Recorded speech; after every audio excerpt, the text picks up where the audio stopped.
Photographier des cabanes. Plus qu'une passion, c'est la profession de Philippe Graton et c'est ce qui l'a conduit à se rendre sur la zone à défendre de Notre-Dame-des-Landes. Ce qui était d'abord une démarche artistique s'est alors transformé assez vite en aventure humaine à découvrir à travers près de 80 photographies en argentique. Très vite, je me rends compte qu'on est à des années-lumière de la façon dont les médias, assez grossièrement, présentent la ZAD et les zadistes en caricaturant tout ça.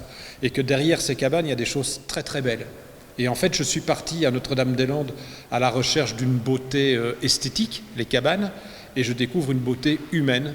Les gens qui sont là, le projet qu'ils ont et la façon dont ils quittent tout pour le vivre. Et je documente pas seulement un lieu, mais une expérimentation qui est extrêmement intéressante, surtout par rapport à toutes les questions d'enjeux écologiques qu'on se pose aujourd'hui. Assez mal accueilli au premier abord, l'artiste a persévéré pour obtenir ses clichés. Après 4 ans passés dans cette zone hostile, il a réussi à expliquer sa démarche et à se faire accepter de la communauté. C'est ainsi qu'il a pu montrer, en plus de ses architectures impressionnantes, les acteurs de ce lieu devenu symbole de résistance. Pour preuve, ces clichés de bâtiments appelés cabanes de combat.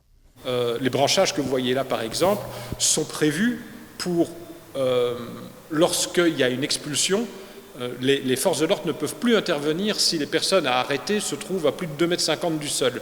Elles doivent appeler une brigade spéciale d'intervention de Rennes avec tout un matériel pour déloger des gens qui sont en hauteur. Ça prend beaucoup de temps et que quand enfin cette unité s'est installée, ils ressautent à terre et rendent les forces de l'ordre à moitié dingues.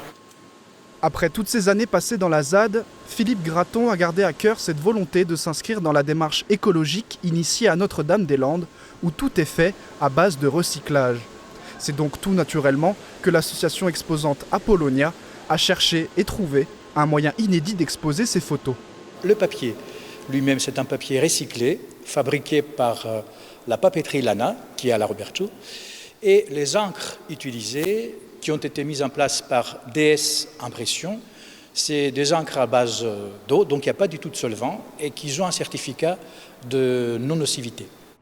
Une démarche écologique et esthétique à découvrir en cahier ou en exposition dès ce soir et jusqu'au 22 octobre.